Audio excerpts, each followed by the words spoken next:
ಇವನು ಏನ್ ಹೇಳ್ತಾನೋ ಅದನ್ನೇ ಮಾಡ್ತಾನೆ, ಏನ್ ಮಾಡ್ತಾನೋ ಅದನ್ನೇ ಹೇಳ್ತಾನೆ. ಸೊ ಇದೇ ಏಪ್ರಿಲ್ 10ನೇ ತಾರೀಕು, that is April 10th, Kotigobba release ಆಗ್ತಿದೆ.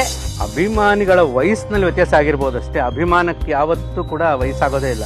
25 ವರ್ಷದಿಂದಲೇ ಬಿಡುಗಡೆ ಆಗಿದ್ದ ಚಿತ್ರ, ನೀವೆಲ್ಲರೂ ಅದಕ್ಕೆ ಸಾಕಷ್ಟು ಪ್ರೀತಿ ತೋರಿಸಿ ಪ್ರೋತ್ಸಾಹ ಕೊಟ್ಟು 100 ದಿನ ಸೆಲೆಬ್ರೇಷನ್ ಮಾಡಿದ್ವಿ. ಆಗ I think 45-50 days Naganna sir finish ಮಾಡಿದ್ರು.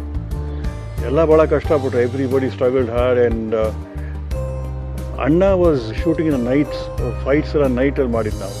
ವಿಷ್ಣು ಸರ್ ಮೂಡು ಯಾವಾಗಲೂ ಚೆನ್ನಾಗಿರುತ್ತೆ. ಅವರು ಒಂಥರ ಮಗು ಇದ್ದಾಗೆ, ಅವ್ರ ಜೊತೆ ಜಾಲಿ ತಮಾಷೆ ಮಾಡಿಕೊಂಡು ಜೊತೆಗೆಲ್ಲ ಇಟ್ಕೊಂಡು ಮಾಡಿದ್ರೆ ಅವ್ರಿಗೆ ಭಾಳ ಖುಷಿ. ಅದೆಲ್ಲ ಇವತ್ತು ನಾವು ಜ್ಞಾಪಿಸ್ಕೊಂಡ್ರು ಆ ಖುಷಿ ಇದೆ, ಬಟ್ ಅಷ್ಟೇ ಬೇಜಾರು ಇದೆ. ಯಾಕೆ ಅಂತಂತಂದರೆ ಈ ಖುಷಿನಲ್ಲಿ ನಮ್ಮ ಜೊತೆ ವಿಷ್ಣು ಸರ್ ಇಲ್ವಲ್ಲ ಅನ್ನೋದೊಂದು ಬೇಜಾರಿದೆ.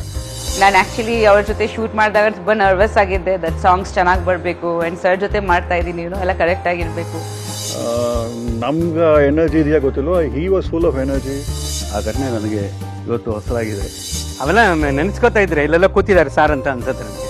ತಿರ್ಗಾ ಒಂದು ಹಬ್ಬದ ಊಟವನ್ನು ಉಣಿಸುವಂಥ ಸೌಭಾಗ್ಯವನ್ನು ನಮ್ಮ ನಿರ್ಮಾಪಕರು ಮಾಡಿಕೊಟ್ಟಿದ್ದಾರೆ. ಸಿನಿಮಾನ ಮತ್ತೆ ಇನ್ನೊಂದು ಸಲ ಒಂದು ರೆಕಾರ್ಡ್ ಆಗೋ ಥರ ಒಂದು ಸೃಷ್ಟಿ ಮಾಡಿ ಅಷ್ಟೇ ನಾನು ನಿಮ್ಮನ್ನು ಕೇಳ್ಕೊಳ್ಳೋದು. ಯಾವುದೇ ರೀತಿ ಅಲ್ಲಿ ಯಾವುದೇ ತೊಂದರೆ ಆಗದೇ ಇರೋ ಥರ, ಗಲಾಟೆ ಮಾಡ್ಕೊಳ್ಳದೇ ಇರೋ ಥರ ಹ್ಯಾಪಿಯಾಗಿ ಬಂದು ಎಂಜಾಯ್ ಮಾಡಿ ಖುಷಿ.